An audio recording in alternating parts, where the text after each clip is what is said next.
Guys are excited about our first Pac-12 game, and playing on the road at Oregon. And Ogden Stadium is a great place to open up and play. And, they've been one of the perennial powers in our league. And, Mark Helfrich's done a great job, and they've had a lot of great players there, and they still do. They still got plenty of speed, and they're a very good football team. So it's going to be an extremely tough contest for us, but it's always fun, starting your Pac-12 games. So I'll take any questions. Mike, on your depth chart, you have Stephen listed as a starter. Have you made a determination yet of what you're going to do at quarterback? Cepho was at practice today in full pads, moving around better than he did yesterday. We'll make a decision game time on that. But Stephen is getting a few more first-team reps for sure right now as Cepho keeps working on getting well. But he was moving around in full pads and looked better than he did yesterday. So we'll just see how that progresses.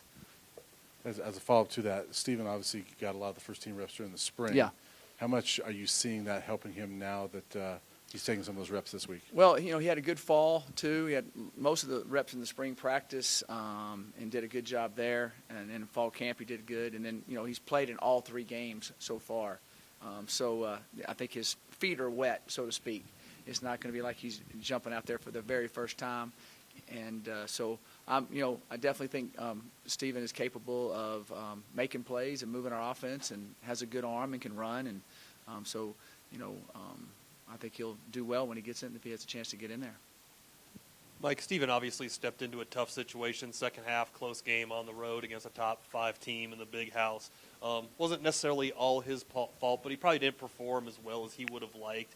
Have you had to sit down and talk with him and either play psychologist with him or help him along with that, or how's he doing? No, I talked to him a little bit about it. When you go in, we had the momentum, Cepho goes down, and then, we kick off to them. They had a pretty good return, and then our kicker blows his Achilles. It's like bang, bang, bang, and our whole team, and you're trying to just get them all corralled. And so I think that had a little bit to do with it emotionally for our football team. And then, they're really good on the D-line, and they keep subbing them in, and they keep subbing them in. And so that wore us down a little bit there. We had a chance there on that 4th down to make a play, I thought, and move on down in there and get another score. But we didn't. So that third quarter, end of the third quarter, fourth quarter, we didn't play as well as we would like. And, Michigan had a little bit to do with that on some of the things they were doing. But I thought that, it is hard to get thrown in there in that situation at that time. But I think Stephen has a lot of moxie to him. He has some confidence. I think that he'll bounce back from that.